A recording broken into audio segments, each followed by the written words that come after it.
The autumn of 1889 arrived at Meridian Station with the persistence of unwelcome news, carrying dust and disappointment in equal measure across the Colorado Territory. Helena Cartwright stood on the platform clutching a worn leather valise, her dove-gray traveling dress already marked with the grime of 3 days' journey from Philadelphia. The locomotive behind her wheezed and settled like an exhausted beast, steam dissipating into the thin mountain air as passengers disembarked around her with the casual confidence of those who knew where they belonged. She did not. The telegram in her reticule had been brief, as all life-altering communications seemed to be. Father deceased.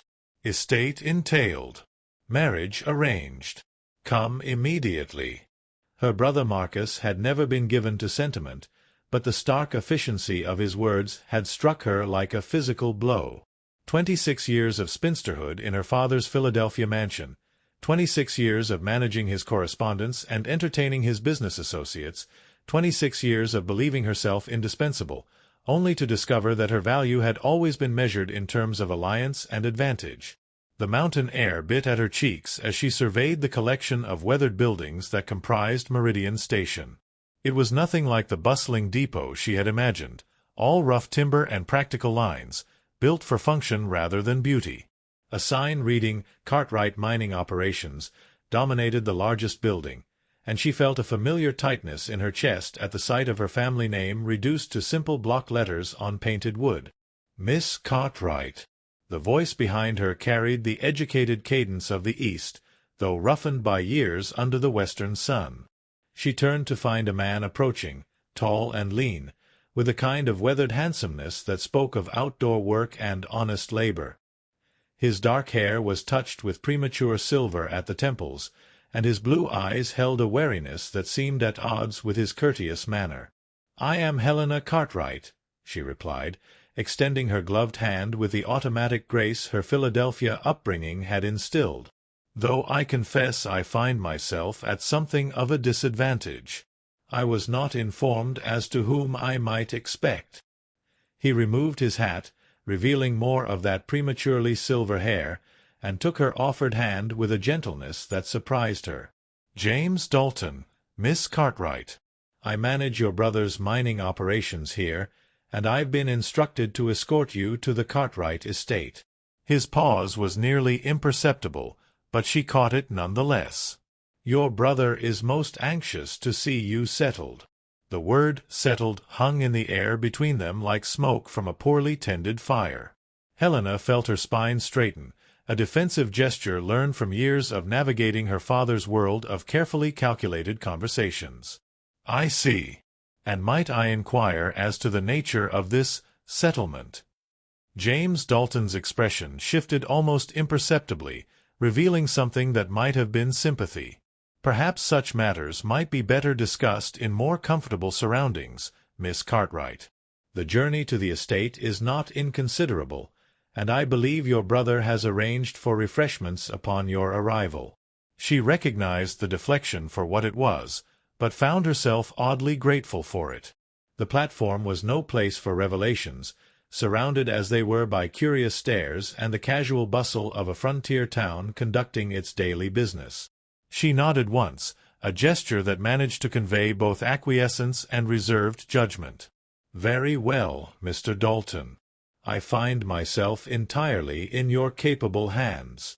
The carriage he led her to was well appointed but practical, built for mountain roads rather than city parades. As he handed her up into the seat, she was acutely aware of the strength in his grip, the calluses that spoke of work more demanding than ledger books and correspondence. He settled beside her with the easy grace of a man comfortable in his own skin, and she found herself stealing glances at his profile as they began the journey into the mountains. "You've been with my brother's operations long?" she asked, more to fill the silence than from any genuine curiosity about mining concerns. 3 years this November," he replied, his attention divided between their conversation and the winding road ahead. "I came west after." He paused, seeming to weigh his words carefully. "After circumstances in Denver became challenging." Helena recognized the carefully neutral tone of someone describing a past better left unexamined. It was a voice she had heard often in her father's circles, where fortunes rose and fell with the regularity of tides, and men were forced to reinvent themselves with whatever grace they could muster. "And you find the work satisfying?" she pressed gently. This time his smile held genuine warmth. "I find that mountains have a way of putting things in perspective, Miss Cartwright. They remind a man of what matters and what doesn't." "And what matters, in your estimation?" He was quiet for so long that she thought he might not answer. The road wound upward through stands of aspen and pine, the leaves just beginning their autumn transformation from green to gold. The air grew thinner and cleaner with each mile, carrying the scent of snow from the higher peaks and something else, something that made her want to breathe more deeply than propriety typically allowed. "Honest work," he said finally. "The kind that lets a man sleep without wondering who he's harmed in the getting of his bread. Good land that responds to care. And—" He glanced at her briefly before returning his attention to the horses. The possibility of building something that might outlast the building of it. There was something in his voice, a note of yearning perhaps, that made Helena's chest tighten in an unfamiliar way. She had spent so many years surrounded by men who spoke of acquisition and advantage, of leveraging relationships and maximizing returns. To hear someone speak of legacy in terms of creation rather than accumulation was as foreign as it was compelling. "You speak like a man with experience of both honest work and the alternative," she observed. "Perhaps I do." His answer was quiet, almost lost beneath the sound of wheels on gravel and the steady breathing of the horses. "And perhaps that's why I value the former so highly." They crested a rise, and Helena's breath caught in her throat. Spread before them lay a valley of such pristine beauty that it seemed almost manufactured, as if some divine artist had arranged the elements for maximum effect. A river wound through the valley floor, catching the afternoon light like scattered silver, while meadows stretched toward the mountain walls on either side, still green despite the approaching season. At the valley's heart stood a house that managed to be both grand and harmonious with its surroundings, built of local stone and timber in a style that honored both Eastern sophistication and Western practicality. "The Cartwright estate," James said unnecessarily, though she heard something in his voice that might have been pride. "Your brother had it built to his specifications, but he was wise enough to consult with local craftsmen about the particulars." Helena studied the house as they descended into the valley, noting the wide porches that would provide relief from summer heat, the generous windows that would welcome every available ray of mountain sunlight, the careful siding that offered both privacy and prospect. It was, she realized, exactly the sort of home she might have chosen for herself, had she ever dared to imagine such choices were hers to make. "It's beautiful," she said softly, and meant it. "Your brother has excellent taste," James replied, but she caught something in his tone that made her look at him more closely. "Did you have a hand in its design, Mr. Dalton?" "I advised on certain practical matters," he said carefully. "The orientation for maximum light, the placement to avoid flood zones, the selection of local materials. Your brother was most receptive to such suggestions." Helena filed this information away for future consideration. In her experience, men like her brother were rarely receptive to suggestions unless they came from sources they valued highly. That James Dalton had been consulted on such personal matters suggested a level of trust and regard that went beyond the typical relationship between employer and employee. As they approached the house, she could see a figure standing on the front porch, and her stomach tightened with familiar apprehension. Marcus had always possessed the ability to fill a space with his presence, even at a distance, and she could feel the weight of his attention even before she could make out his features clearly. "Miss Cartwright," James said quietly as they drew near, "if I might offer a word of advice?"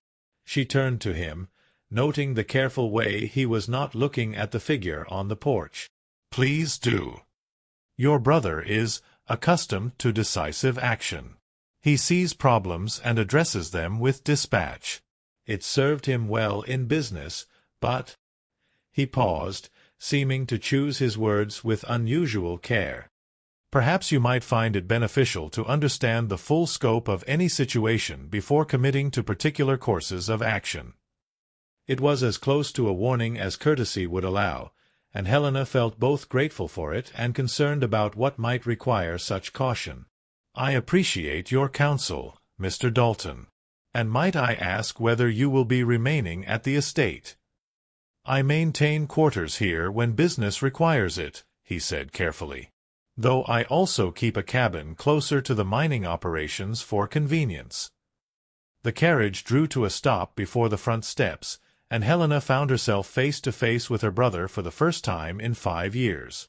Marcus Cartwright had always been a commanding presence, tall and broad-shouldered, with their father's penetrating gray eyes and determined jaw. The western sun had bronzed his skin and carved new lines around his eyes, but his bearing remained that of a man accustomed to being obeyed without question. "Helena." He descended the steps with characteristic purpose, reaching to hand her down from the carriage before James could dismount. "You look well. The journey wasn't too taxing, I trust?" "Not excessively," she replied, accepting his assistance while noting the careful way James remained in his seat, as if recognizing that this reunion required privacy. "Though I confess myself eager to understand the circumstances that required such urgency." Marcus's smile held no warmth. "Patience, sister. All will be made clear in due time. James, see that Miss Cartwright's luggage is brought to the Rose Room, if you would." "Of course, sir." James touched his hat brim in acknowledgment, his eyes meeting Helena's briefly with what might have been encouragement. "Miss Cartwright, it has been a privilege to make your acquaintance." She found herself reluctant to see him go, though she could not have said precisely why. "Thank you for your kindness, Mr. Dalton. I hope we shall have occasion to speak again soon." "As do I," he replied, and something in his tone made her brother's eyes narrow almost imperceptibly.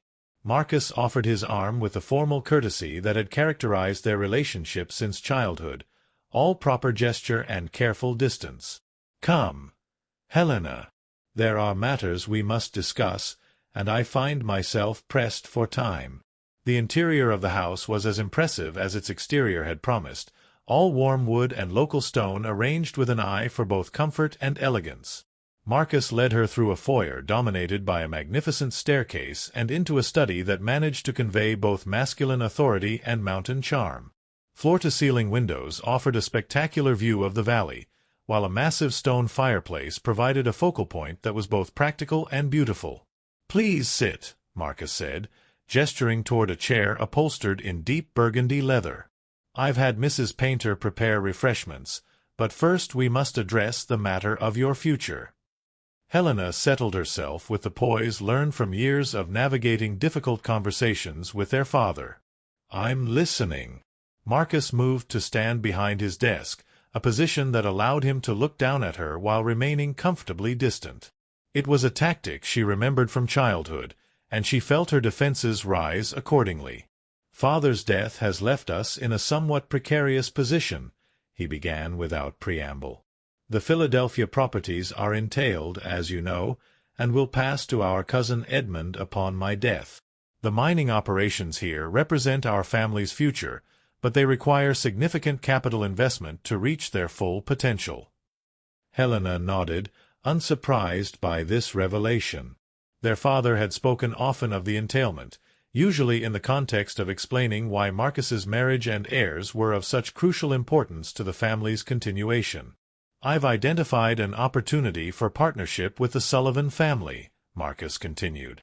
"Patrick Sullivan owns the largest ranch in 3 counties and has capital to invest, while we possess mining claims and processing expertise. It's an ideal arrangement for both parties." "I'm sure it is," Helena said carefully, though she was beginning to suspect where this conversation was leading. "The partnership will be sealed by marriage," Marcus announced with the satisfied air of a man who had solved a particularly complex puzzle. "Patrick Sullivan has a son, Michael, 28 years old, well-educated, and by all accounts a sound businessman. The match will benefit both families considerably." Helena felt the world shift slightly around her, as if the mountain itself had trembled. "You speak as if this marriage has already been arranged." "Because it has." Marcus's tone brooked no argument. "The ceremony is planned for November 15th, just 6 weeks hence. Sullivan is most eager to proceed, as am I." "And was my consent considered relevant to these negotiations?" Helena asked, proud that her voice remained steady despite the turmoil in her chest. Marcus's expression hardened. "Your consent, sister, was assumed. At 26, with no prospects and no independent means, you can hardly afford the luxury of romantic sentiment. This marriage offers you security, status, and purpose. Many women would consider themselves fortunate to receive such an offer." "And if I decline?" "Then you will find yourself in the unfortunate position of being entirely dependent upon my charity," Marcus replied coolly. "Father left you a small legacy, sufficient perhaps for modest rooms in Denver and a governess position if you're fortunate. Is that truly preferable to marriage to a wealthy rancher's son?" Helena sat in silence for a long moment, her mind racing through possibilities and implications. She had always known this day might come, had always understood that her value to her family lay primarily in her potential as a marriage partner. But the abstract knowledge and the immediate reality were proving to be entirely different experiences. "Might I at least meet this gentleman before committing to spend my life with him?" she asked finally. Marcus's smile returned, though it remained distinctly cold. "Naturally. In fact, Patrick and Michael Sullivan will be dining with us this evening. I thought you might appreciate the opportunity to become acquainted." The dismissal in his tone was unmistakable, and Helena rose from her chair with as much dignity as she could muster. "Then I shall retire to prepare myself appropriately for such an important introduction." "Helena!" Marcus's voice stopped her at the door. "I hope you understand that this arrangement is beneficial for all concerned. Michael Sullivan is, by all accounts, an admirable young man. You could do far worse." "Indeed," she replied quietly. "I suppose I could." She found her way to the Rose Room with the help of a soft-spoken housekeeper named Mrs. Painter, who seemed to understand without being told that her charge required both solitude and time to absorb recent revelations. The room was beautiful, all pale pink roses and cream-colored linens, with windows that looked out over the valley toward the mountains beyond. Her trunk had been brought up and unpacked with efficient care, her few dresses hanging in the wardrobe as if they belonged there. Helena sank into the window seat and stared out at the landscape that had seemed so welcoming from the carriage. Now it felt like a beautiful prison, all that vastness somehow emphasizing her own lack of freedom rather than offering the possibility of escape. She thought of James Dalton's words about mountains putting things in perspective, about honest work and building something that might outlast the building of it, and wondered if such concepts could apply to a woman whose primary function was to serve as a bridge between two business arrangements. A soft knock at the door interrupted her brooding. "Come in," she called, expecting Mrs. Painter with tea or perhaps some word about the evening's arrangements. Instead, James Dalton stood in the doorway, hat in hand and expression carefully neutral. "Forgive the intrusion, Miss Cartwright. Mrs. Painter mentioned that you might appreciate a tour of the grounds before this evening's activities." Helena studied his face, looking for some sign of his true purpose. "That's very thoughtful, Mr. Dalton, though I'm sure you have more pressing matters requiring your attention." "Nothing that cannot wait," he replied seriously. "And I thought perhaps a walk might prove beneficial." She understood then that this was not merely an offer of distraction, but something more purposeful. Rising from the window seat, she reached for her shawl. "In that case, I would be delighted to accept your kind offer." They walked in comfortable silence down the wide staircase and out through the front door, their footsteps echoing softly on the stone steps. Marcus was nowhere to be seen, which Helena found herself grateful for. She needed time to think, to absorb the dramatic changes in her circumstances, and she sensed that James Dalton was the sort of man who understood the value of silence. "The gardens were planned by a landscape architect from San Francisco," he said as they strolled along a gravelled path bordered by late-blooming roses. "Your brother wanted something that would be beautiful year-round, despite the challenges of the climate." "It's lovely," Helena replied, though her attention was less on the carefully arranged plantings than on her companion's presence beside her. There was something about his steady, unhurried manner that made the catastrophic events of the afternoon seem less overwhelming. "Miss Cartwright," he said quietly as they reached a small gazebo overlooking the river, "I hope you'll forgive my presumption, but I felt compelled to offer perspective on this evening's introductions." Helena stopped walking and turned to face him fully. "Please, speak freely. I find myself very much in need of honest counsel." James was quiet for a moment, his eyes focused on the mountains rather than her face. "Michael Sullivan is not an evil man," he said finally. "He's conventional, predictable, and entirely devoted to his father's approval. He'll provide you with material comfort and social position, and he'll expect little from you beyond the proper fulfillment of wifely duties." "You make it sound rather like a business partnership," Helena observed. "Because that's precisely what it is." His eyes met hers then, and she saw something in them that made her pulse quicken. "The question you must ask yourself, Miss Cartwright, is whether that's sufficient for a life." "And what would constitute sufficiency, in your opinion?" "Mutual respect," he said without hesitation. "Shared values. The possibility of growth and discovery together rather than merely parallel existence." He paused, seeming to weigh his next words carefully. "The kind of partnership where both parties become more than they might have been alone." Helena felt something shift inside her chest, a recognition so sudden and powerful that it left her momentarily breathless. This man, this practical stranger, was describing exactly what she had always imagined marriage might be in her most private dreams. Not the financial arrangement her father had always spoke of, not the social advancement her mother had emphasized, but a true joining of minds and hearts and purposes.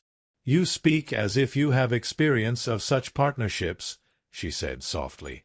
"I speak as someone who has observed their absence," he replied, his voice carrying a note of regret that made her want to reach out and touch his hand. "And who has perhaps come to value their possibility more highly as a result." They stood in silence for a moment, the weight of unspoken understanding settling between them like a bridge neither dared to cross. Helena found herself acutely aware of everything about him, the way the afternoon light caught the silver in his hair, the steady rhythm of his breathing, the careful way he was not looking at her even as she studied his profile.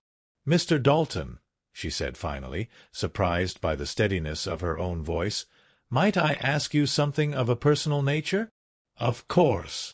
Are you married?" His smile was swift and rueful. "I was. She decided that Denver offered more advantages than I could provide, and I decided that I preferred my pride intact to my heart broken. It was illuminating." "I'm sorry." "Don't be. It taught me the difference between what I thought I wanted and what I actually needed." He looked at her then, his blue eyes serious and kind. "Sometimes the greatest gifts come disguised as disappointments."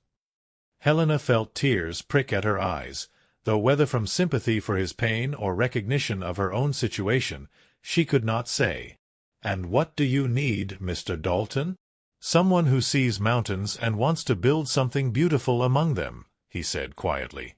"Someone who understands that the best partnerships are chosen rather than arranged." The words hung in the air between them, laden with implications that neither could afford to acknowledge directly. Helena felt her heart begin to beat faster, a dangerous warmth spreading through her chest as she realized that this conversation had moved far beyond the bounds of appropriate discourse between strangers. "I should return to the house," she said reluctantly. "This evening requires preparation." "Of course." James stepped back, the careful distance of propriety reasserting itself between them.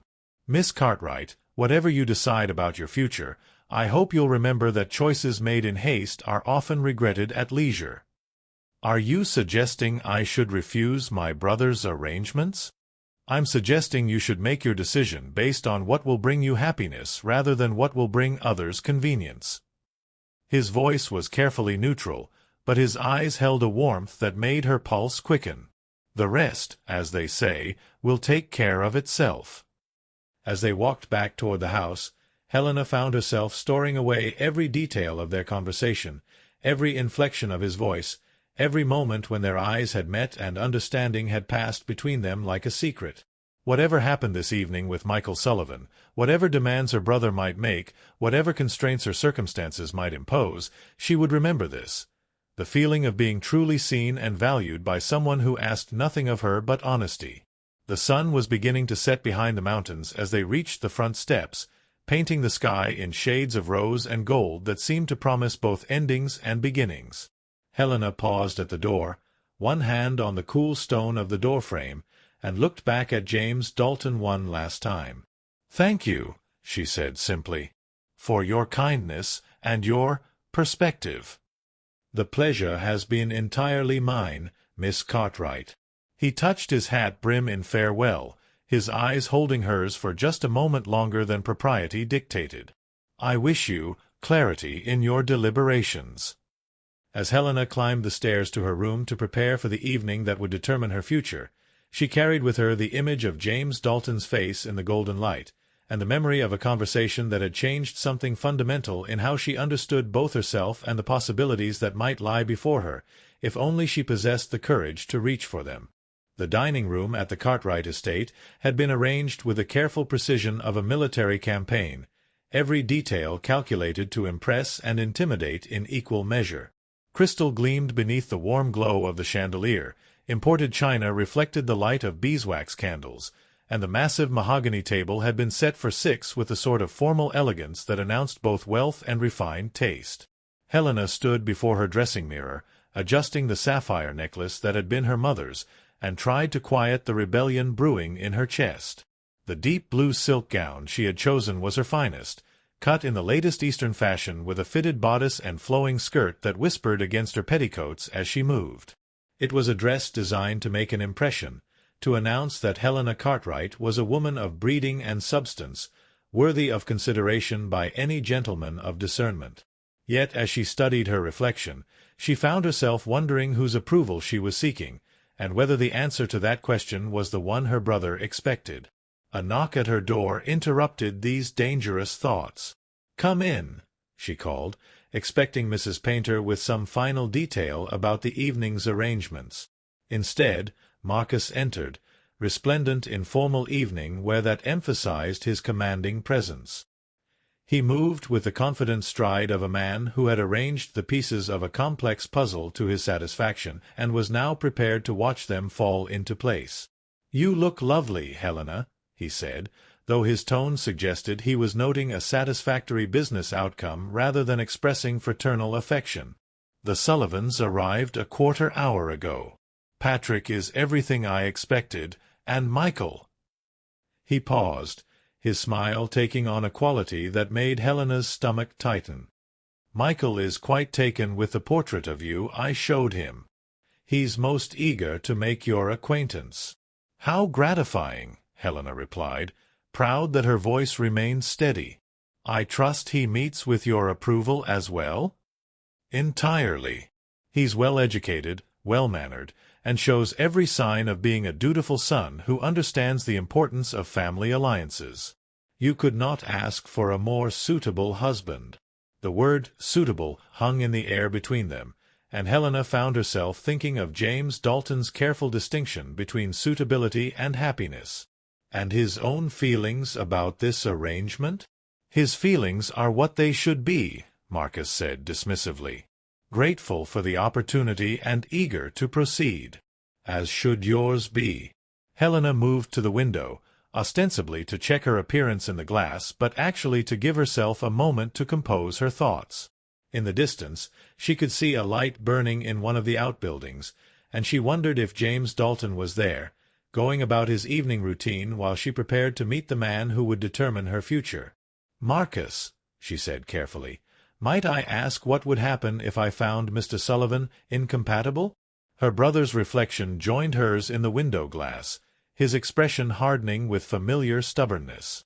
"You will find him entirely compatible, Helena, because you are a sensible woman who understands the realities of our situation. This marriage represents security for both of us. The mining operations require substantial investment, and the Sullivan Ranch provides both capital and political connections that will benefit our family for generations." "And if I cannot bring myself to accept him?" "Then you will find yourself in the regrettable position of choosing between family loyalty and personal selfishness." Marcus's voice carried the cold authority that had cowed her throughout childhood. "I trust you will make the correct choice." The threat was delicately phrased but unmistakable. Helena nodded once, not trusting herself to speak, and allowed Marcus to escort her from the room. As they descended the staircase, she could hear the low murmur of masculine voices from the parlor, the comfortable conversation of men conducting business under the guise of social pleasantry. The parlor had been arranged to showcase the best of the Cartwright furnishings, all rich woods and elegant fabrics arranged with an eye for both comfort and status. Two men rose as she entered, and Helena found herself the subject of intense scrutiny as Marcus performed the necessary introductions. Patrick Sullivan was exactly what she had expected, a man in his late 50s with the bearing of someone accustomed to commanding both land and people. His handshake was firm, his manner courteous but assessing, and his eyes held the calculating gleam of a successful businessman evaluating a potential acquisition. He was handsome in the way that powerful men often were, his presence filling the room with quiet authority. Michael Sullivan stood beside his father with the carefully correct posture of a dutiful son, and Helena felt her heart sink as she took his measure. He was pleasant enough to look at, with light brown hair and regular features that suggested both breeding and good health. His manner was impeccably polite, his dress faultless, and his conversation properly deferential. He was, in every measurable way, exactly what Marcus had promised, a suitable husband for a woman in her circumstances. He was also, she realized with growing dismay, utterly without the spark of genuine interest or intelligence that might have made their arrangement bearable. "Miss Cartwright," Michael said, bowing over her hand with practiced gallantry, "I cannot adequately express my pleasure at finally making your acquaintance. Your brother has spoken of you with such warmth that I confess myself quite eager for this introduction." "You are very kind, Mr. Sullivan," Helena replied, noting the careful rehearsal in his words. "I trust your journey from the ranch was not too taxing?" "Not at all. The roads are excellent, and the scenery quite remarkable. I can see why your brother chose to establish himself in such beautiful country." The conversation continued in this vein throughout dinner, a careful dance of pleasantries and proper subjects that revealed nothing of substance about any of the participants. Michael spoke knowledgeably about ranching and respectfully about literature, demonstrated familiarity with current political developments and appropriate concern for social proprieties. He was, Helena realized, performing the role of suitor with the same competent efficiency he might have brought to any other business obligation. Patrick Sullivan, meanwhile, conducted his own evaluation with the subtlety of an experienced negotiator. His questions were casual but pointed, designed to assess Helena's suitability as both daughter-in-law and business partner. He inquired about her education, her domestic accomplishments, her views on family responsibility and wifely duty. Each answer seemed to meet with his approval, and she could see him mentally checking items off some invisible list of requirements. "Miss Cartwright," he said during a lull in the conversation, "Michael tells me you've had considerable experience managing household affairs for your late father. Such skills will serve you well in running a large establishment." "I have endeavored to be useful," Helena replied carefully, "though I confess myself curious about the particular challenges of managing a ranch household." "Nothing that cannot be learned," Patrick said dismissively. "Michael's dear mother, God rest her soul, adapted admirably when she came west. Of course, she had the advantage of a compliant disposition and a proper understanding of her role. The words were clearly intended as both compliment and instruction, and Helena felt her spine stiffen despite her efforts to remain diplomatically neutral. Beside her, Michael nodded approvingly at his father's assessment, apparently seeing nothing problematic in the comparison. "I'm sure Helena will prove equally adaptable," Marcus interjected smoothly. "She has always possessed a practical turn of mind and a proper appreciation for family duty." "Excellent," Patrick beamed. "Then perhaps we might discuss the particulars of the arrangement. Michael is most eager to proceed, aren't you, son?"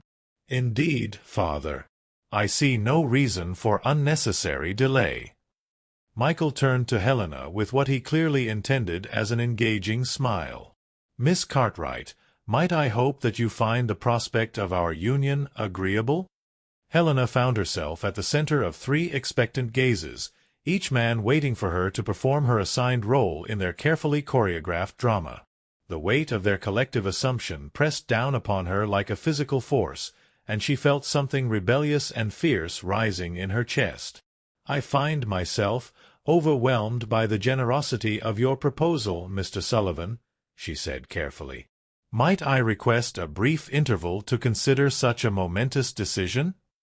The request was perfectly reasonable, but she could see displeasure flicker across both Marcus's and Patrick's faces. Michael, however, seemed to find her hesitation appropriately feminine. "Naturally," he said gallantly. "Such delicacy of feeling does you credit, Miss Cartwright. Perhaps we might continue our acquaintance tomorrow? I would be honored to show you something of the surrounding country." "That would be instructive," Helena agreed, though the word felt like ash in her mouth. The remainder of the evening passed in a haze of polite conversation and careful observation. Helena found herself studying Michael with the desperate attention of someone trying to convince herself that compatibility might grow from proximity. He was intelligent without being challenging, agreeable without being particularly interesting, and so thoroughly conventional that she began to feel like she was slowly suffocating in the parlor's warm air. When the Sullivans finally took their leave, with promises to return the following afternoon for the proposed excursion, Helena felt as if she had been performing in a play whose ending had been written without her consultation. "Well?" Marcus asked as soon as the front door closed behind their guests. "Surely you cannot find fault with such an exemplary young man?" "He is exactly as you described," Helena replied truthfully. "Suitable in every way." "Then I trust you will accept his proposal when he makes it tomorrow?" Helena met her brother's expectant gaze and felt the full weight of her impossible situation settling over her like a burial shroud. To refuse would mean exile from her family, poverty, and social disgrace. To accept would mean a lifetime of suffocating conventionality with a man who saw her as a pleasant acquisition rather than a person worthy of genuine regard. "I will give his proposal the consideration it deserves," she said finally. Marcus's smile was triumphant. "Excellent. I'll send word to Patrick that we can expect a formal announcement within the week." As Helena climbed the stairs to her room, she felt as if she were ascending to her own execution. The rose-colored sanctuary that had seemed so welcoming that afternoon now felt like a beautiful cage, all silk and comfort designed to keep her content while others determined her fate. She had barely removed her jewelry when another soft knock sounded at her door. This time it was Mrs. Painter, carrying a tea service and wearing an expression of careful neutrality. "I thought you might appreciate some chamomile, miss," the housekeeper said as she set the tray on the small table by the window. "It helps with sleep when one has much to consider." "Thank you, Mrs. Painter. That's very thoughtful." The older woman hesitated at the door. "Miss, if I might presume, sometimes when we're facing difficult choices, it helps to walk in the garden. The night air can clarify the mind wonderfully." Helena looked at her sharply, wondering if the suggestion carried deeper meaning. "Is the garden safe at night?" "Oh, yes, miss. Mr. Dalton often walks the grounds in the evening to check on things." a person would be quite secure. The message was clear, and Helena felt her pulse quicken. I see. Thank you for the suggestion. After Mrs. Painter withdrew, Helena stood at her window looking out over the moonlit landscape. In the distance, she could see that same light burning in the outbuilding, and she found herself wondering what James Dalton was thinking as he went about his evening routine. Did he know about the Sullivans' visit? Had he formed his own opinions about the evening's outcome? The practical voice in her head counseled patience and acceptance. Michael Sullivan was offering her everything a sensible woman should want: security, status, and the protection of a respectable marriage. Many women would consider themselves fortunate to receive such an offer from such an unexceptionable man. But as she sat in the window seat sipping Mrs. Painter's soothing tea, Helena found herself thinking not of Michael Sullivan's proper courtesies, but of James Dalton's quiet observation that the best partnerships were chosen rather than arranged. She thought of his description of building something beautiful among the mountains, of the possibility of growth and discovery together rather than merely parallel existence. The tea grew cold in her cup as she wrestled with the terrible arithmetic of her situation. On one side lay duty, security, and the approval of everyone whose opinion was supposed to matter. On the other lay uncertainty, potential disgrace, and the slim possibility of something that might resemble genuine happiness. When the clock struck 11, Helena rose from her vigil at the window and reached for her shawl. If Mrs. Painter was correct about the safety of the gardens, then perhaps a walk might indeed clarify her mind. And if she happened to encounter James Dalton during her constitutional, well, surely there could be no harm in a chance meeting between two people who appreciated the restorative qualities of night air. The house was quiet as she made her way down the back stairs and out through the kitchen door. The night was clear and cool, with a three-quarter moon providing enough light to navigate the garden paths safely. She walked slowly, breathing deeply of the mountain air and trying to sort through the tangle of emotions and obligations that the evening had created. She had reached the gazebo overlooking the river when she heard footsteps on the gravel path behind her. Her heart began to race, though whether from fear or anticipation she could not say. "Miss Cartwright." James Dalton's voice was quiet in the darkness, carefully modulated to avoid startling her. "I hope you'll forgive the intrusion. Mrs. Painter mentioned you might appreciate some company." Helena turned to face him, noting how the moonlight silvered his hair and cast his features in sharp relief. He had removed his jacket and collar, and there was something about his informal dress that made her suddenly conscious of her own impropriety in meeting him alone. "Mr. Dalton, I was just considering Mrs. Painter's recommendation about the beneficial effects of night air." "And have you found it beneficial?" His tone was carefully neutral, but she caught something in his eyes that suggested deeper interest. "I find it clarifying," she replied honestly, "though perhaps not in the ways I expected." He moved closer, and she caught the scent of soap and honest work that seemed to cling to him. "Might I ask how the evening proceeded?" "Exactly as my brother planned," Helena said, unable to keep a note of bitterness from her voice. "Mr. Michael Sullivan is everything Marcus promised. Suitable, respectable, and entirely conventional." "And you find these qualities adequate?" Helena laughed, a sound with little humor in it. "I find them precisely what they are meant to be. The foundation for a proper marriage between two families of similar standing and compatible interests. But not, perhaps, for a partnership between two people of compatible hearts?" The question hung in the air between them, loaded with implications that neither could safely acknowledge. Helena felt her careful composure beginning to crack under the weight of accumulated disappointments and impossible choices. "Mr. Dalton," she said quietly, "might I ask you something that perhaps I have no right to ask?" "Ask me anything." "If you were in my circumstances, what would you do?" He was quiet for so long that she thought he might not answer. When he finally spoke, his voice was rough with some emotion she could not identify. "I would ask myself whether I could live with the choice I was making," he said simply. Whether I could wake up every morning for the next 40 years knowing that I had chosen security over possibility, duty over desire. And if the answer was no, then I would find the courage to choose differently, regardless of the consequences. Helena felt tears prick at her eyes. Even if it meant disappointing everyone whose approval I've spent my life seeking? Even if it meant poverty and disgrace and exile from everything I've ever known. Especially then, James said softly, because a life lived in fear of disappointing others is not truly a life at all. They stood in silence for a moment, the weight of unspoken understanding settling between them like a bridge neither dared to cross. Helena found herself studying his face in the moonlight, memorizing the line of his jaw, the way his eyes crinkled slightly at the corners, the careful way he was restraining himself from reaching for her. "James," she whispered, using his given name for the first time. "What are we doing?"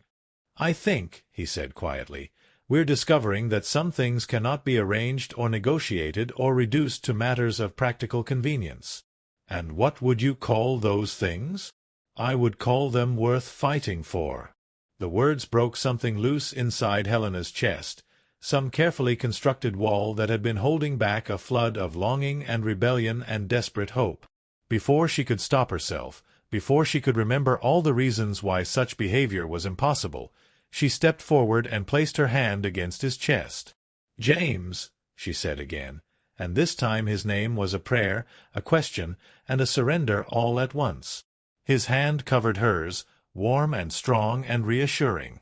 "Helena, don't," she whispered. "Don't say anything practical or sensible or proper.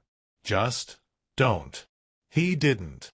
Instead, he lifted his free hand to cup her cheek, his thumb brushing away a tear she hadn't realized had fallen. They stood like that for a long moment, suspended between propriety and possibility, between the lives they were expected to live and the life they might choose together. "Helena," he said finally, his voice rough with restraint, "you should know that if you choose this path, if you choose us, I have nothing to offer you but uncertainty. No great estate, no social position, no guarantee of anything but honest work and whatever happiness we might build together. And if I choose the other path? Then you'll have everything a woman is supposed to want, and nothing that will make you truly alive." Helena closed her eyes, feeling the weight of the decision pressing down upon her like the mountain air itself. When she opened them again, James was watching her with an expression of such tender understanding that she felt her last defenses crumble. "Then I suppose," she said quietly, "I shall have to find the courage to disappoint everyone whose approval I've spent my life seeking." The smile that crossed his face was like sunrise after the longest night. "Are you certain?" "I'm terrified," she admitted. "But yes, I'm certain." He kissed her then, soft and sweet and certain, and Helena felt something inside her chest unfurl like a flower finally allowed to bloom in sunlight. It was nothing like the polite courtesies she had shared with appropriate suitors, nothing like the careful negotiations that passed for romance in her social circle. It was honest and immediate and utterly without pretense, a declaration that needed no words to make its meaning clear. When they finally broke apart, both breathless and shaking slightly, James rested his forehead against hers. "What happens now?" Helena whispered. "Now," he said quietly, "we figure out how to build something beautiful together, despite everyone who will insist it cannot be done. My brother will disown me. Perhaps. Or perhaps he'll discover that your happiness is worth more than his business arrangements. The Sullivans will be furious. The Sullivans will find another suitable bride, probably one who actually wants to marry Michael. Society will be scandalized." "Society has survived worse scandals," James said with a smile in his voice. "And I suspect we'll be too busy building our life together to pay much attention to society's opinions." Helena laughed, a sound of pure joy that surprised her with its intensity. "You make it sound so simple." "The decision is simple," he corrected. The execution may prove more challenging. But Helena—" He pulled back to look at her directly. "I've spent years building other people's dreams. I'd like the chance to build ours." "Ours," she repeated softly, testing the word like a foreign language she was learning to speak. "I like the sound of that." They walked back toward the house together, careful to maintain proper distance in case anyone should observe them, but Helena felt as if everything had changed. The same moon hung over the same mountains, the same stars wheeled overhead in their ancient patterns, but she was no longer the woman who had arrived that afternoon carrying nothing but a valise and a head full of dutiful resignation. At the kitchen door, James caught her hand briefly. "Tomorrow will be difficult," he warned. "Are you prepared for that?" Helena thought of Michael Sullivan's earnest proposal, of Marcus's certain fury, of the storm of gossip and recrimination that would follow her decision. Then she thought of the alternative, years of suffocating conventionality, of pretending to be grateful for a life that felt like a beautiful prison. "I'm prepared," she said firmly, "though I may need reminding, when the moment comes to actually speak the words." "Then I'll remind you," James promised, "of what you're choosing and why it's worth choosing." As Helena climbed the back stairs to her room, she felt as if she were ascending to freedom rather than captivity. Tomorrow would bring confrontation and consequences, angry voices and difficult choices. But tonight, for the first time in her adult life, she had chosen her own path. The Rose Room welcomed her back with its familiar luxury, but Helena no longer felt like a prisoner within its silk-papered walls. She had found something worth fighting for, someone who saw her as more than a convenient solution to a business problem. Whatever tomorrow might bring, she would face it with the knowledge that she had finally found the courage to choose possibility over security, love over duty. As she prepared for bed, Helena caught sight of herself in the dressing mirror and paused. The woman looking back at her wore the same face, the same carefully arranged hair, the same expensive nightgown. But her eyes held something new, something bright and fierce and utterly unrepentant. Tomorrow she would disappoint everyone whose approval she had spent her life seeking. Tomorrow she would choose scandal over security, uncertainty over comfort, love over convenience. Tomorrow she would finally begin to live. Dawn came early to the Colorado mountains, painting the peaks in shades of rose and gold that made the landscape look like something from a fairy tale. Helena stood at her window watching the sunrise and trying to gather the courage for what lay ahead. She had slept little, her mind too full of James's words and the weight of the decision she had made in the moonlit garden. Today would bring consequences, confrontations, and the kind of scenes that would either free her or destroy everything she had ever known about herself. She dressed with particular care, choosing a deep green wool dress that brought out the color of her eyes and made her feel armored for battle. If she was going to disappoint everyone whose approval she had spent her life seeking, she would at least do it while looking like a woman of substance and conviction. Mrs. Painter brought breakfast on a tray, along with a meaningful look that suggested the housekeeper was aware of more than she let on.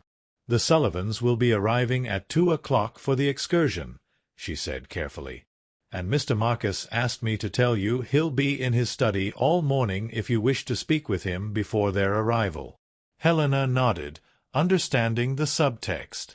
Whatever she was going to do, it would be better to do it before Michael Sullivan had the chance to make his formal proposal.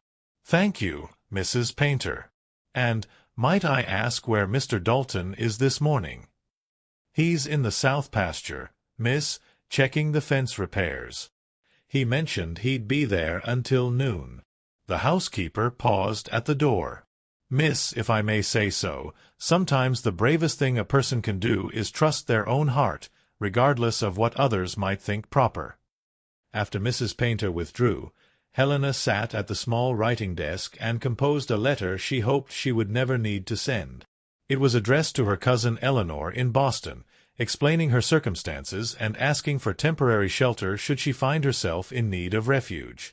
Eleanor had always been unconventional, the sort of woman who scandalized society by attending university lectures and expressing opinions on political matters. If anyone might understand Helena's choice, it would be her.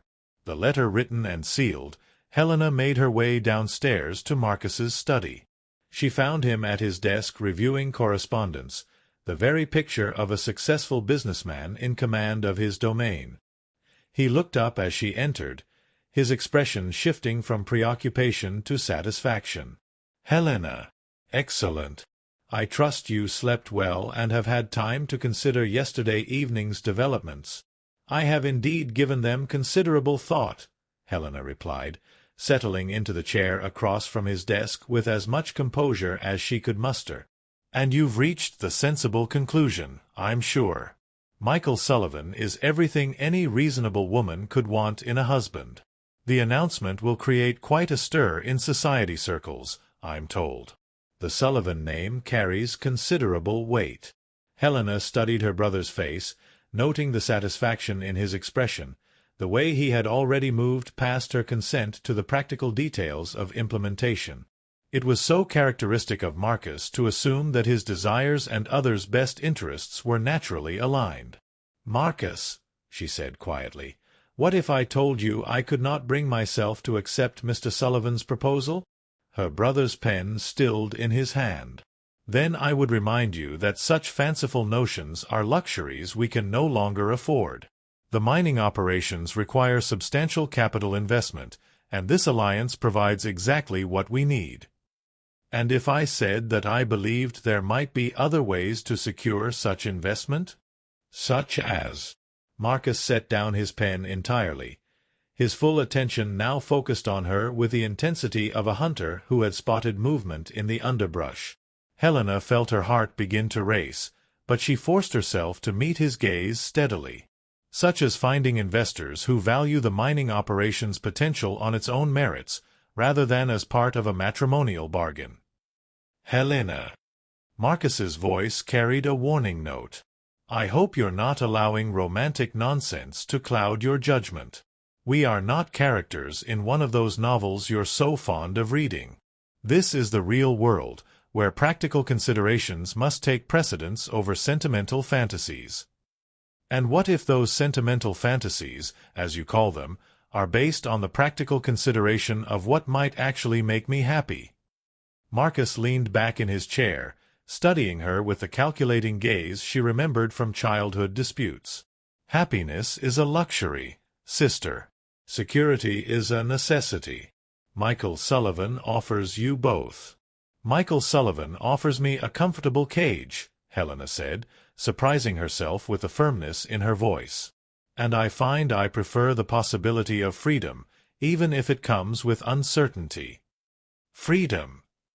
Marcus's laugh held no humor. "What freedom do you imagine awaits you if you refuse this match? You have no independent income, no marketable skills, no prospects beyond those I arrange for you.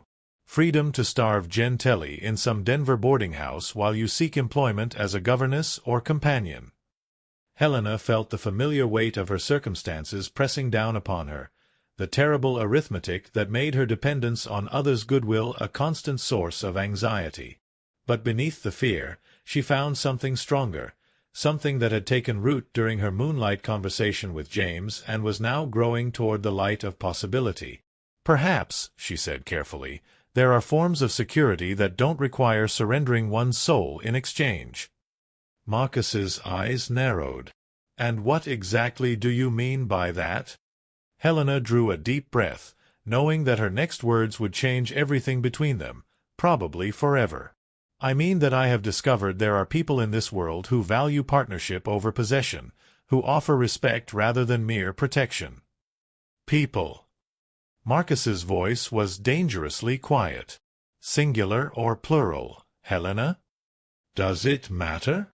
"It matters very much, particularly if you've allowed yourself to develop an inappropriate attachment to someone entirely unsuitable." The word unsuitable hung in the air between them like an accusation, and Helena felt her temper begin to rise. "Unsuitable by what measure? Because he works with his hands rather than inheriting his position? Because he builds things rather than merely acquiring them? Because he has nothing to offer you? Marcus slammed his hand down on the desk, his composure finally cracking. "No fortune, no family connections, no social standing. You would be throwing away everything you are for a man who can provide you with nothing but honest labor and frontier hardship."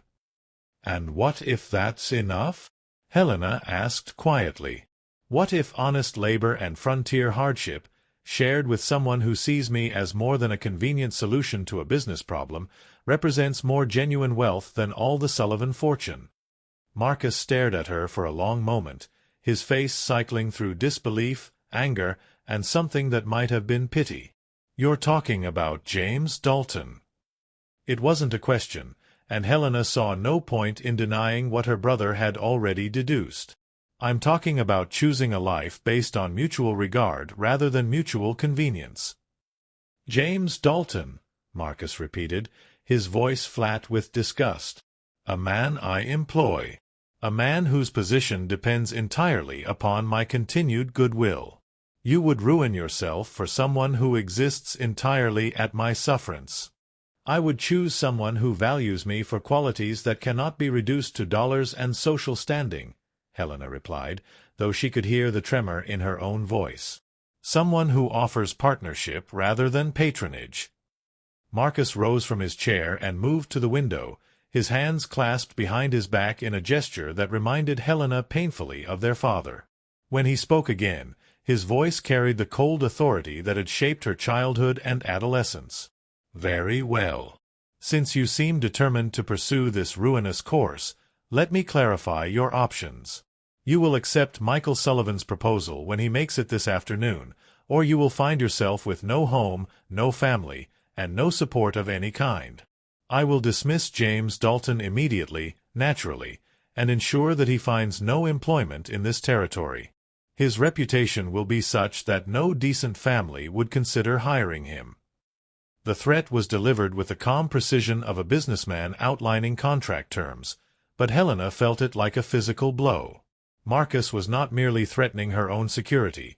He was promising to destroy James as well, to reduce him to the same desperate circumstances she would face if she defied her brother's will. "You would ruin an innocent man to force my compliance?" "I would protect my family's interests by any means necessary," Marcus replied coldly. "Just as I would expect any responsible head of family to do." Helena stood slowly, her legs unsteady beneath her skirts. The room seemed to spin slightly as the full implications of her situation became clear. To choose James would mean not only her own exile but his destruction as well. To choose security meant accepting a lifetime of suffocating conventionality, of pretending gratitude for a marriage that would slowly strangle everything authentic within her.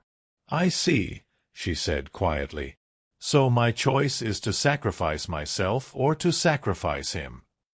"Your choice is to behave sensibly or to indulge in romantic foolishness with predictable consequences," Marcus corrected. "I had hoped you possessed sufficient judgment to make the correct decision without coercion, but apparently stronger measures are required." Helena moved toward the door, needing distance from her brother's implacable certainty. At the threshold, she turned back to face him one last time. "Marcus," she said softly, "do you remember when we were children, how you used to build those elaborate structures with your wooden blocks? How proud you were when everything fit together exactly as you had planned?" Her brother's expression remained coldly neutral. "What does that have to do with anything?" "You're still building structures with blocks," Helena said sadly. "The only difference is that now the blocks are people, and you've forgotten that people aren't designed to fit together simply because someone arranges them that way." She left him standing in his study, surrounded by the symbols of his success and authority, and made her way out to the garden. The morning air was crisp with the promise of approaching winter, and she pulled her shawl more tightly around her shoulders as she walked the familiar paths. Everything looked the same as it had yesterday, but the landscape felt entirely different now, charged with the weight of impossible choices and irreversible consequences. She found James in the south pasture, just as Mrs. Painter had indicated. He was working alone, repairing a section of fence with the methodical care she had come to associate with all his endeavors. His shirt sleeves were rolled up despite the cool air, and she could see the play of muscles across his shoulders as he drove fence posts into the hard ground. He looked up as she approached, his face brightening with a smile that never failed to make her pulse quicken. "Helena, I didn't expect to see you so early." "I needed to speak with you," she said, though the words felt inadequate to the magnitude of what she had to communicate. "About yesterday evening and what I decided." James set down his tools and moved closer, his expression shifting to concern as he read the distress in her face. "What's happened?" Helena looked at him standing there in the morning sunlight, his hair tousled from work, his eyes warm with genuine caring, and felt her heart break a little. This man, who had shown her what it meant to be truly seen and valued, was about to become the instrument of both their destruction. "Marcus knows," she said simply. "About us. About my feelings." "I see." James's voice remained calm, but she saw his jaw tighten slightly. "And his response?" "He's given me an ultimatum. Accept Michael Sullivan's proposal, or face exile with no support of any kind." Helena paused, forcing herself to meet his eyes. "And he's threatened to dismiss you immediately, to ensure you find no employment anywhere in the territory." James was quiet for a long moment, his gaze focused on the mountains beyond the pasture. When he finally spoke, his voice carried a note of resignation that made Helena want to weep. "So your choice becomes not just about your own future, but about mine as well." "James, No." He turned to face her fully, his expression resolute. "No, Helena. I won't be the reason you sacrifice your security and your family's regard.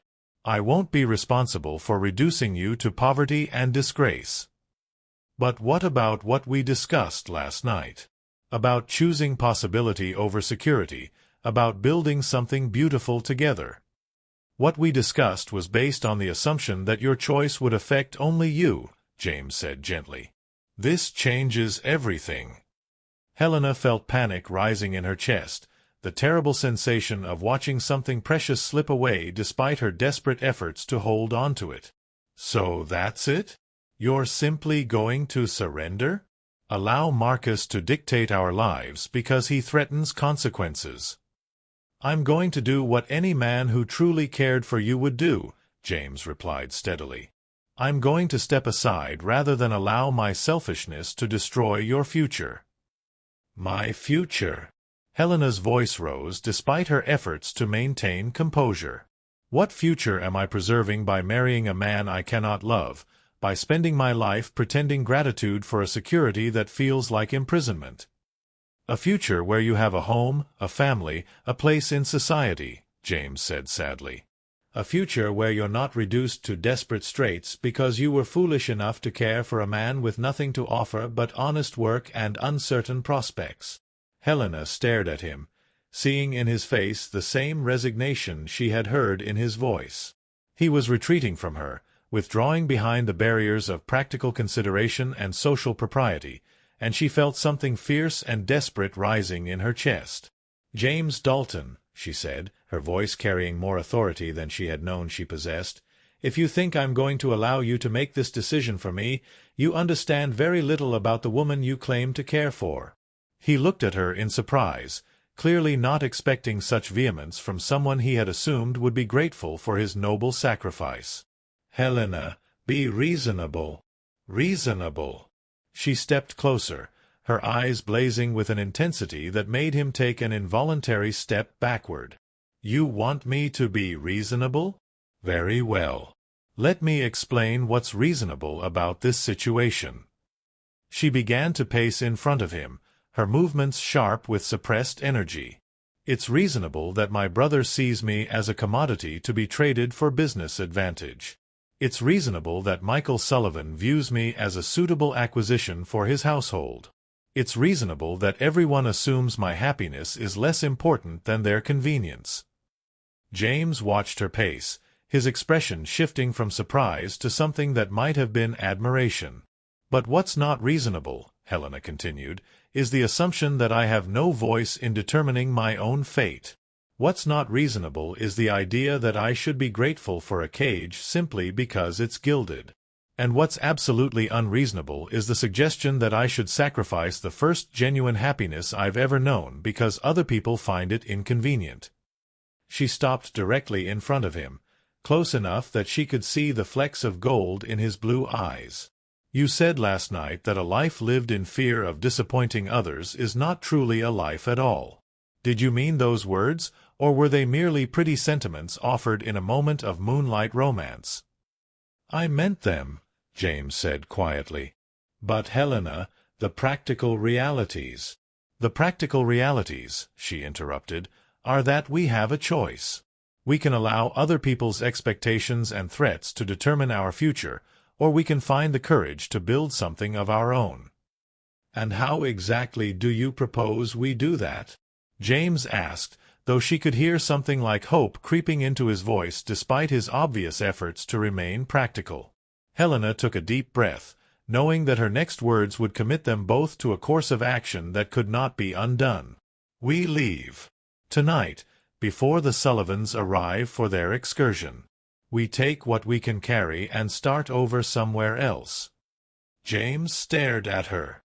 Helena, do you understand what you're suggesting? You would be giving up everything. Your family, your social position, any hope of reconciliation with your brother. I would be choosing a life built on authentic feeling rather than convenient arrangement, she corrected. I would be choosing partnership with someone who sees me as more than a useful ornament for his household. But the practical challenges can be overcome by two intelligent people working together, Helena said firmly. James, you've managed mining operations, supervised workers, negotiated with suppliers.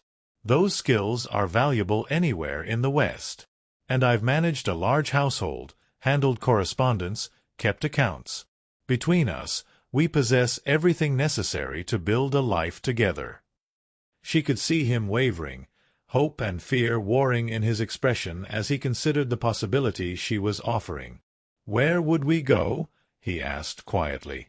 California, Helena said without hesitation. I have a cousin in San Francisco who's always been unconventional. She would help us get established, at least initially. And California is far enough from Colorado that Marcus's influence wouldn't follow us. James was quiet for a long time, his gaze moving between her face and the mountains that surrounded them. When he finally spoke, his voice carried a note of wonder.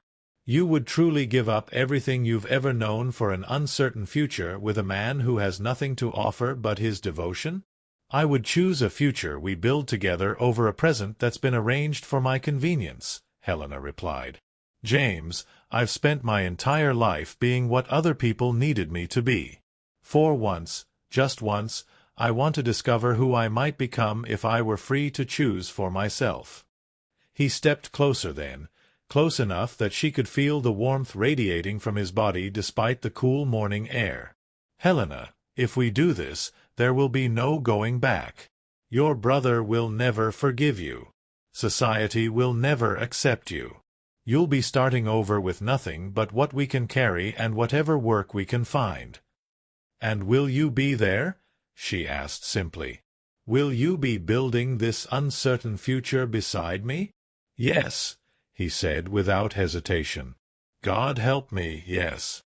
If you're brave enough to choose this path, then I'm brave enough to walk it with you.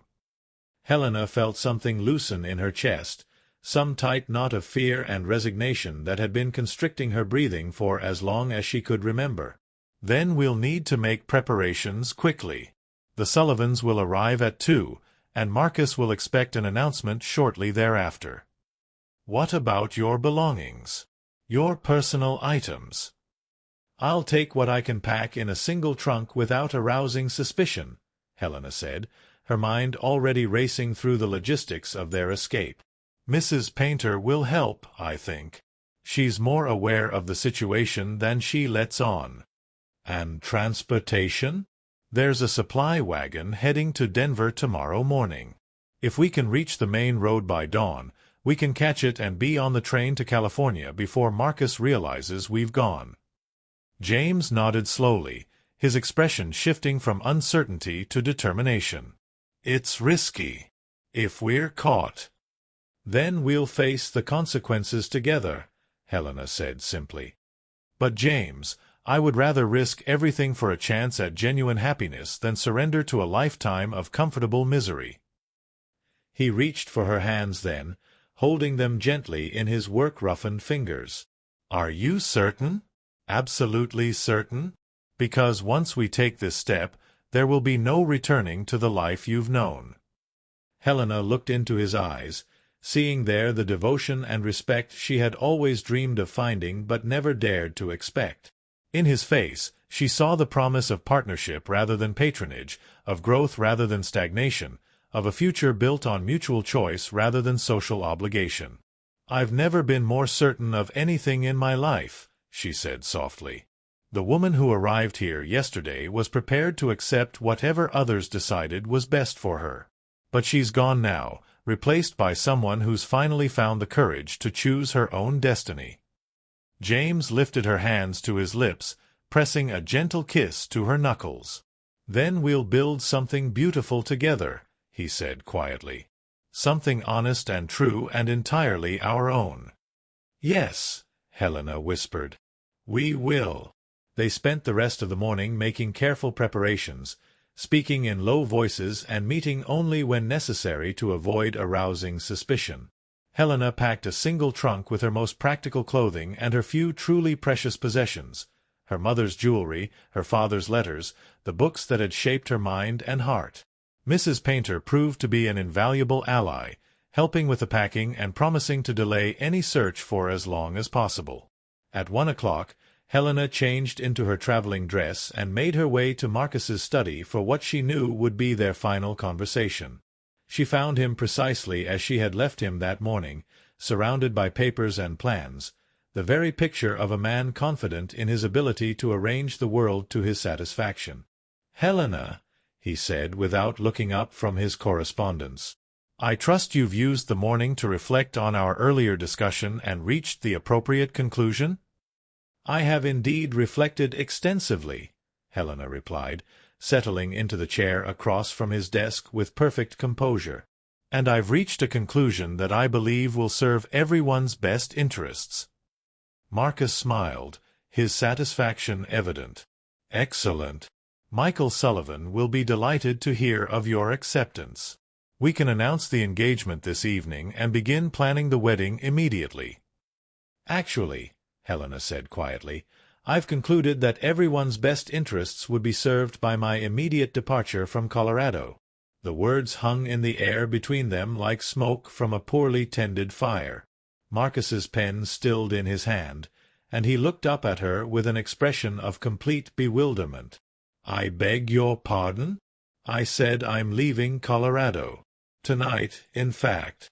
I thought you should know, as a matter of courtesy." Marcus set down his pen very carefully, his movements deliberate and controlled. "Helena, I'm afraid I don't understand." "Leaving to go where?" "That's no longer your concern," Helena replied with a calmness that surprised her. "You made it quite clear this morning that my choices are either compliance with your arrangements or complete independence. I've chosen independence." "Independence?" Marcus's voice rose slightly. "Helena, you have no means of independence. No money, no connections, no way of supporting yourself." "I have intelligence, education, and the willingness to work," Helena said simply. "Those qualities will suffice." Marcus stood abruptly, moving around the desk to loom over her chair. "This is about Dalton, isn't it? You think you can simply run away with him like some romantic heroine from one of your novels. This is about choosing a life built on authentic feeling rather than convenient arrangement," Helena corrected, rising to face him. "James Dalton merely happens to share that preference. James Dalton happens to be an employee who has forgotten his place." Marcus's composure cracked entirely. "I'll have him arrested for alienation of affections, for corrupting the morals of a lady under my protection." "On what grounds?" Helena asked coolly. "He's proposed no marriage, made no promises, offered no improper inducements. His only crime is treating me with the respect and regard you've never bothered to show." Marcus stared at her, his face cycling through disbelief, rage, and something that might have been hurt. "Helena, you cannot be serious about this madness. You're throwing away everything, your family, your position, your future, for a man who has nothing to offer you but poverty and disgrace." "I'm choosing partnership over possession," Helena said firmly. "I'm choosing to build something rather than simply inheriting it. And I'm choosing to discover who I might become when I'm free to make my own decisions about my life." "You'll regret this," Marcus said, his voice cold with certainty. "When you're living in some frontier hovel, washing clothes and tending chickens, you'll remember this moment and curse your romantic foolishness." "Perhaps," Helena acknowledged. "But I would rather risk regret through choosing than guarantee it through surrendering my agency to others." She moved toward the door, knowing that prolonging the conversation would only make it more painful for both of them. At the threshold, she turned back one last time. "Marcus, I hope someday you'll understand that forcing someone into a cage, even a beautiful one, is not the same as protecting them. And I hope someday you'll understand that romantic sentiment is a luxury few people can afford," he replied bitterly. Helena nodded once, recognizing that they would never agree on this fundamental point. "Goodbye, Marcus. I truly hope you find happiness in your carefully arranged life." She left him standing in his study, surrounded by the symbols of authority and success that had always defined his understanding of value and worth. As she climbed the stairs to collect her trunk, Helena felt an unexpected lightness in her chest, as if she had set down a burden she hadn't fully realized she'd been carrying. Mrs. Painter met her at the top of the stairs, the older woman's eyes bright with unshed tears. "Your trunk is ready, miss, and Mr. Dalton has the wagon waiting beyond the orchard.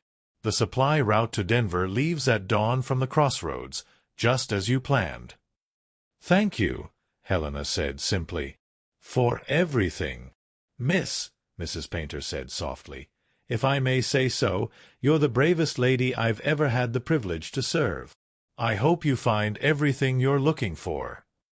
Helena embraced the housekeeper briefly, then made her way down the back stairs and out through the kitchen door.